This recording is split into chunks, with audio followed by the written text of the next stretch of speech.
Come on. Let me get this right here situated. All right, let's turn the internet on, y'all.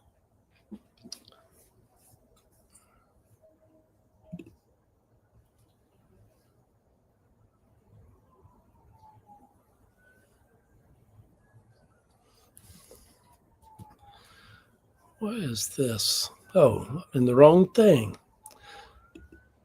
Good evening, everybody. How's everybody doing? Let me get this situated right here. See if we can't. Watch me. There we go. How's that? So, good evening, everybody.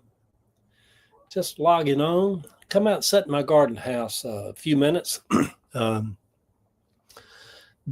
just got back from doing my little evening walk, and Ava is tied up out on film every day, every evening this week, and so I'm spending a lot of time by myself.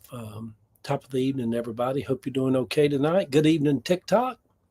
Good evening, Instagram and Facebook and YouTube and all you people out there around the world.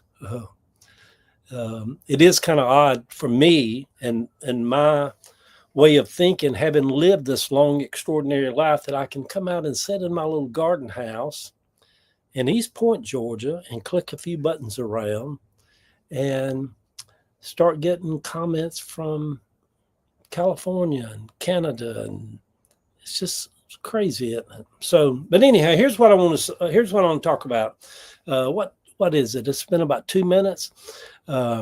Maybe going to go about 25 or 30 minutes this evening, so I don't get on here and just sit here for 2 or 3 hours rambling and all that kind of stuff. But I set my intention over the weekend when I wrote a post. I said, maybe this weekend I'll go out into the garden house and pray a little. And the garden house, I kind of have it set up. It's like my own personal little sanctuary. I used to go up to Brother Tom Burdett's, a preacher friend of mine who lived on 40 acres in Alpharetta, Georgia. You know, you'd have to have a lot of money nowadays to have 40 acres and a home in Alpharetta, Georgia. And he, way back on his land, he had one of them big old pieces of stone, like Stone Mountain, that kind of come up out of the ground, a big rock. And we was walking on his property one time, and he told me, he said, that's my altar right there. He said, when it's my place where I just come, and sometimes I'll just use the rock as an altar and talk to God. And so I know that, like, for me, the garden house is full of life. Even in the cold of winter, there's plants blooming and growing. There's life all around me. And it's kind of like my sanctuary. So anyway, having said all that, when I was walking a few minutes earlier, I made hey, good evening, Henry. Yes, you're welcome there.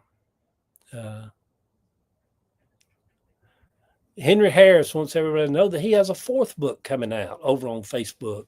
Good evening, Miss Marlis. Love you too. Marla said it's been in the 90s there. If I ain't mistaken, I think she's in Illinois, maybe. I got a sweet birthday card from her last week, handmade. And 90s, oh, that's hot, isn't it? Well, it's still kind of warm in here or whatever. But it's warm fallish. Leaves are falling. Y'all, it's right here in Atlanta for those. It's 6:39 right now, and the evening's already setting in. It'll be dark by 7:30. So I know this. Until they change the time, now the days have gotten so short that at 7 in the morning, usually around 7 o'clock, is when I sit outside my little table and I do my little TikTok morning video of whatever post I'd wrote. And the lighting's real good. Now it's just solid dark at 7 o'clock in the morning. And but anyhow, here's what I want to talk about this evening. Are we ever alone? And that's a few minutes ago, and I posted a little video of the old Gloria Gaither song, I believe is Jesus, just a mention of his name. I posted that little video, and then on the video, I made the little inscription about Ava's, I'm walking alone tonight. And then as I sent that and put that question out there. I'm walking alone tonight. And then I put on there, but are we ever really, truly alone? And it is odd, isn't it? Because when I said I'm walking alone tonight, there was something in my spirit that just says, are you really alone? Do you do you possibly have other people walking with you this evening? Do you have your brother Joe? Do you have your mama? Do you have Sammy? Do you have John? Are you ever truly alone? And then if you take it up to that level, other level about, well, if God is with us and God is in us and God is around us and we are never, it's never possible for whatever the energy, the vibrational force of the breath of life is, God is never separate from us. Then are we ever truly alone? See, are we ever really alone? And so I really never feel godless. You know, I never feel like I'm without whatever that highway to heaven is, godly. I never feel godless. Even in my darkest times of life, even when I was just walking through the most hard places in life, I never felt godless. That I always felt like, the old song says, just Jesus, just a mention of his name. Deserts bloom, deserts bloom again. He's like fire in winter's cold. He's as pure as precious gold. Jesus, just the mention of his name. So anyhow, not to get all religious tonight, but I do want to talk a little bit. Are we ever alone? And I thought about when I was listening to that song that's over there. If some of you people want to click over there and listen to it, the old song that says, Jesus, Jesus, Jesus. There's just something about that name. And the song brought back a memory to me. And the fact that are we ever alone? Thank y'all over there on TikTok. Good evening, TikTok. Thank y'all for the gifts or whatever. And to think along the lines, are we ever really alone? Is that veil between us and those that's went on before us, is it really that thick of a veil? Are they always here? Are we always surrounded? And so and then I want to think about this to you. Y'all know this to be true. This, I don't have to quote you script. You know that songs can speak to us. Certain words in songs can speak to us, and it's not that they speak to us. They speak to us at a certain moment, at a certain point in life, at a certain time when that. Marla says my house was built in 1897. My house in Grant Park was built in 1918. And I never am alone in this house. I like it. I still feel my mom and dad and my sister and brother. They are all past. Yeah, see, that's the thing. Are we ever without them? Are we ever alone? Y'all, if something weird starts happening on this video, if y'all notice something, y'all notice a plant shift or something starts happening, who's to say my mom's not out here with me right now? You don't know she's not. Who's to say that my two brothers and James and Joe and my Granny Bratcher and brother Tom Burdett sitting over here with his old Martin guitar, he'd be raring to sing a song. So anyhow, on my mind tonight, I'm just saying, are we ever alone? I'm just putting that question out there. Are we ever really alone? Can we feel people on the other side? Are people on the other side with us always? Can we ever be godless when we are the extension of God? And that's the bigger thing I want to get. So anyhow, here's what I want to say about when I asked you about sometimes a song can speak to us, can speak deeply to us, And back several years ago, my cousin, David King, who was the best musician, the best singer in all of our family. He cut albums. He went to Nashville. He's a songwriter. He preached, sing. He's over on, some of you people want to look over on YouTube under Beckon Brothers, because it's Paul Beck and David King, Beckon Brothers duet. They got albums on YouTube or whatever. Had good harmony. Well, David was like 2 years older than me.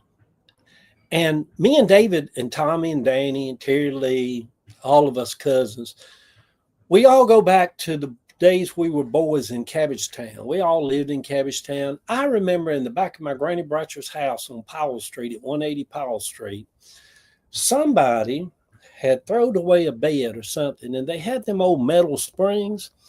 And we took and put a couple old metal springs, like full-side metal springs, in my granny's backyard. And we got 2 mattresses somebody had thrown out, and we stacked them up where it was like waist high. And we would take turns. We made our own trampoline. Oh, my cousin Danny, they could do backflips. They could do backflips, do front flips. I never was that agile. But thank you there, user 8479. I've been around. I'm always on TikTok. Other people see me all the time. Some of you people say you ain't seen me in a while, but I'm always uploading and posting stuff on TikTok. I don't really do lives that much too much. There's a Facebook friend of mine,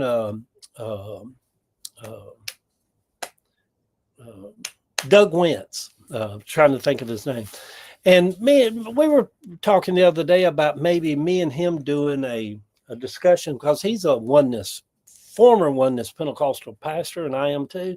And we had talked about coming on and doing a live, me and him, just having a discussion. Not that we both moved on a lot from that, but just having a discussion about Isaiah and some of the scriptures about the oneness of God, and what was it about our apostolic background that really lured us into a deep believing and believing that Jesus was God Almighty, And so anyhow, maybe in the future we're going to be doing some other stuff on that thing.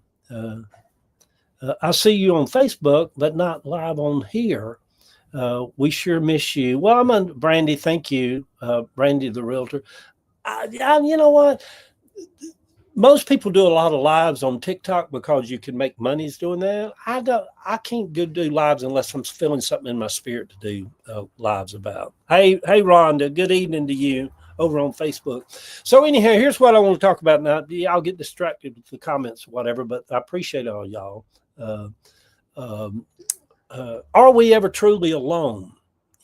That's where I'm coming at this evening. So anyhow, and talking about and how songs can speak to us, and how that the energy, the flow, I could just call it the vibrational breath of man. Somebody says, "What is God?" I'm like, the breath you breathe. That's God. Just take there. See, there it was. That was God.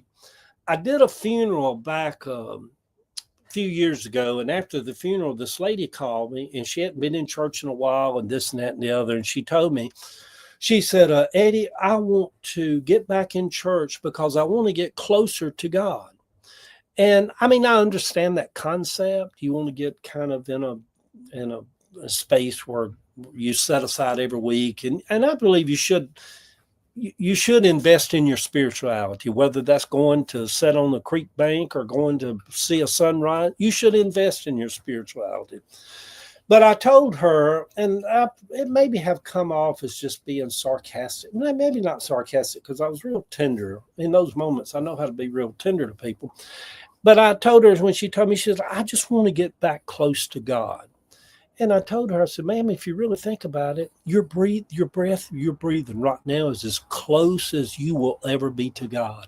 You are literally breathing God in and out, every breath you take. God is the breath that we breathe, the breath of, how much closer can you get, And so anyway, y'all, back when I was talking about the trampoline and me and my cousin David and all, so we was 2 years apart. I think David was 2 years older than me, but he was my cousin. I loved him.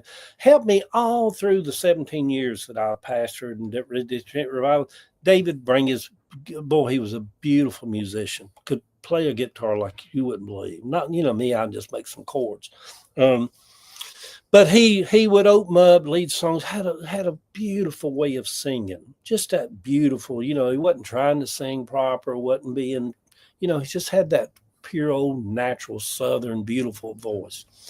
And so anyhow, he got sick, and just a long story short, he got sick, and he got put in hospice in Covington. And so he called me, and once he got settled in the hospice, he called me. He said, "Cousin, you come to see me, ain't you?" And I'm like, "Yeah, I'm coming to see you." And he told me, he said, "Cousin, I want you to do my funeral." I said, "David, I'll do your funeral." Yeah. He said, "I want you to speak over me." He said, "You've always been good to me." Yeah. So he told me, he said, "But I want you to come see me." And I didn't know his days were that short. But for whatever reason, some things I do makes no sense. Some things I do has no heads or tails to it. I just told Sammy, I said, "Sammy, I can't go see him." Sammy's like, "Eddie, you better go down there and see him. David loves you. You better, he's calling for you. You better go see him." And I said, "Well, I'm going to go see him." And I procrastinated a couple days, and so my cousin, I think it's my cousin Danny, called me and told me, so Daddy said, they said David took a turn for the worse. And I told him, I said, "Oh my God, Danny." He said, "I don't think he's conscious now." And these are just life stories. We all have them. And I told Danny, I said, "Why don't I'm coming now. I'll come pick you up." I said, "We'll ride down there, ride down to see David." And so anyhow, I picked up Danny, and we go to some hospice center or something down in Covington, Georgia. And he's laying there in the bed. He's no longer with us per se, And I walk in, and there's a scripture in the Bible where it says, they wrote somewhere in one of the little books, whatever, said, "Greet the brethren with a holy kiss." And I walk in, and I leaned over his bed, and I kiss him on his forehead, just kiss him on his forehead. And I just pull him close to me, and I tell him, I said, "David, I sure do love you." But he was not conscious no more. And so we did his funeral. I did his funeral, had a packed church, had just a wonderful funeral. God, I used to know how to do good funerals. And I had a couple of strange ladies come up to me I'd never seen them before, and they were up in years. And both of them told me, "So when I die, young man, I want you to preach my funeral." And I'm like, "Oh, okay, if you can get in touch with me, I'll preach your funeral." Although I'll quit doing all that. I'll still speak at somebody's funeral, but only if I know them and if I can be personable and tell a story about them. The people that now call me randomly, they don't have a church, don't have a preacher. And I know it's probably shitty of me to do that. It says, "Eddie, would you preach my nephew's funeral?" I'm like, "No, I don't do that no more. If I knew your nephew, I would, but I'm not going to get up there and pretend." Funerals, I don't like all that, pretending like you know somebody. And plus, I'm not one to think funerals should be about trying to get people to come to the Lord or trying to indoctrinate people or tell them they need to get ready and use it as a manipulative tool to tell you your day's coming to and you better get right. I just don't even believe in all that. It's uneducated inappropriateness is all that is. And but anyhow, that's just my personal opinion. So anyhow, after I did David's funeral, and this is where here's where I'm going to finish up with this in a few minutes about, are we ever alone? Are we truly ever alone? Are they always with us? Are they always sending us messages? Are they always looking out for us? Are they always around us? Are we ever truly alone? And so anyhow, the last time I had seen David, church is a fellowship. God is with you. And yeah, I get it. I'm with you, Marlis. So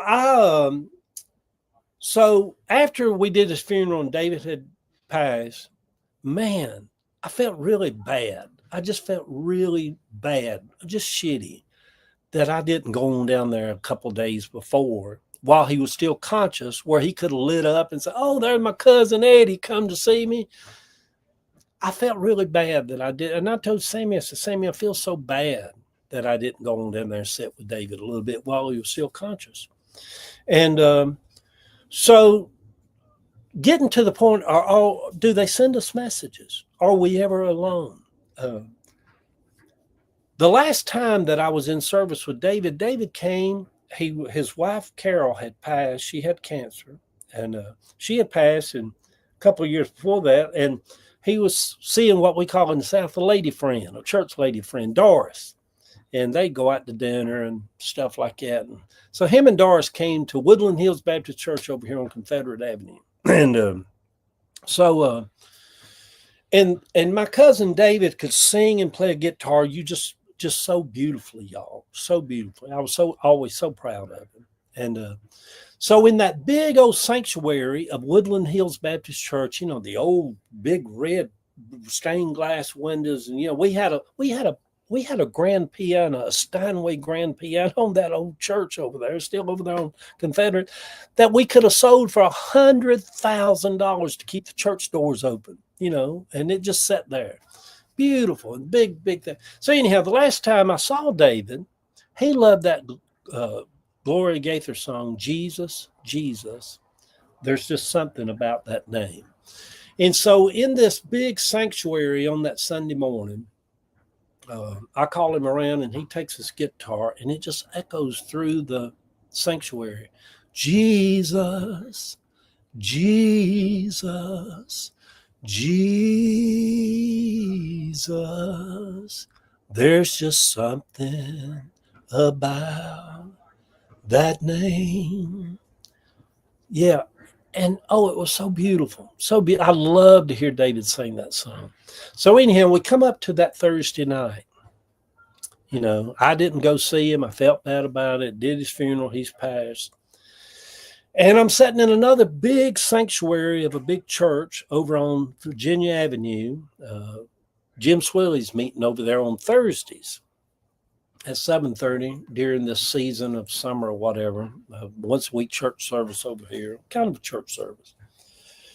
And I'm sitting, and we didn't really have a lot of singing. I would take my guitar and open up with just one song or something before Jim would teach on Thursday nights or something. But occasionally somebody else would sing, and so Roz is singing that evening. A lady that goes to church there, still goes to church there, Rosalind, and I'm sitting there on the pew looking at her. We didn't have that many people. Big sanctuary. After all this had went on with David and knowing how special that song was to him, I had never heard nobody around Jim's crowd sing it. I never heard Roz sing it. I'm sitting there. I'm kind of broken spirit that my cousin David had died. I was a scumbag or whatever that I didn't go and see him before he slipped away. And I'm sitting there really feeling kind of bothered by all of it. Roz walks up to the microphone and she starts singing that song. Jesus, Jesus, Jesus, there's just something about that name. Y'all, you can't describe in those moments how that you know what you know, what you know, what you know. If I ever felt anything to be true in my life, I'm sitting there and my cousin David is sending me a message from the other side by her singing that song. I'm like, cuz, stop it. Quit beating yourself up. Don't worry about it. We're good. Don't worry about it. That's why I say these signs, these messages, are we ever alone? Are we ever truly alone? Are they always with us? Do we have a whole host of witnesses that's always around? You people out there that's listening right now, that's got a grandson that passed, and you're sitting there in Arkansas. You people up there in Nebraska that's had a daughter that died years ago. You wonder, is she ever still around? I still love her and think about her. They're still around, y'all. They're still there with us. We're never alone.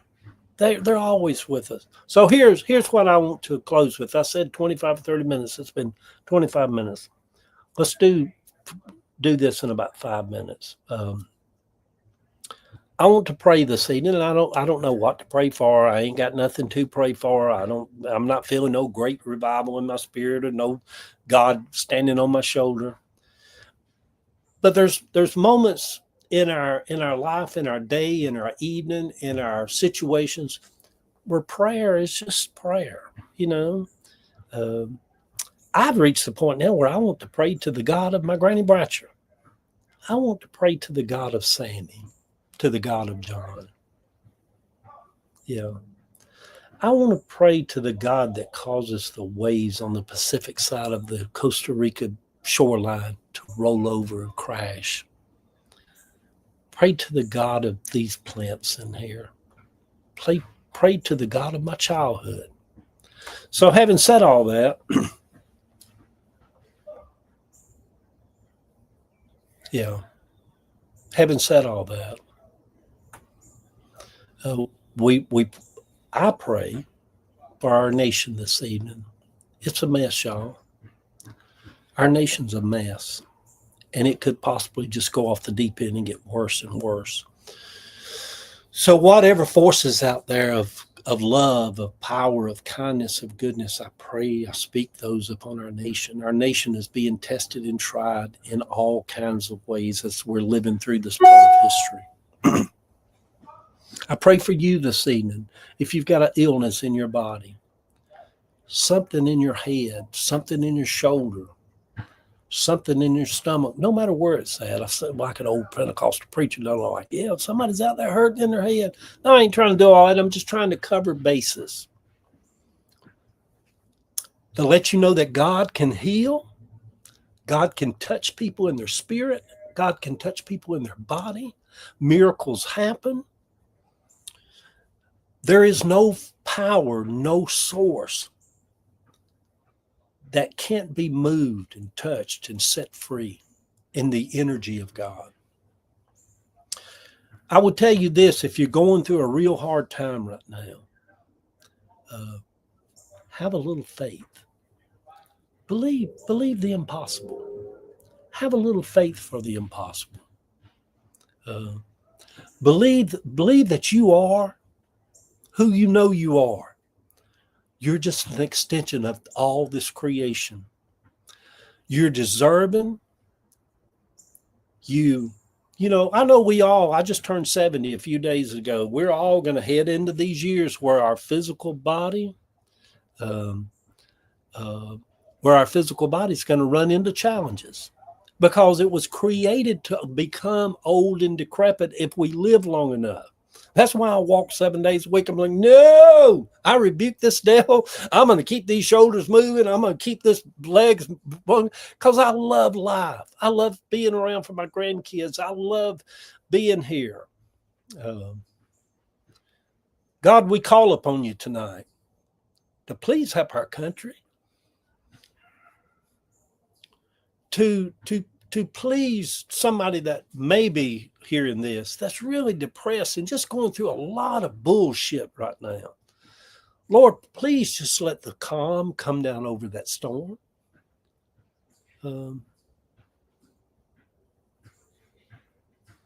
Yeah. Yeah. I think I'll just end with that. Let the calm come down over the storm. Yeah. Love y'all. All right, y'all. I got my 30 minutes in here. Maybe come back tomorrow evening. Some of you praying people, send a prayer toward Boom Boom. Boom Boom's kind of hurting lately. I worry about him if he's going to be able to ride this journey out with me if his back continues to get worse and worse. Yeah. Love y'all. Yeah. In the garden house. Love y'all. See y'all.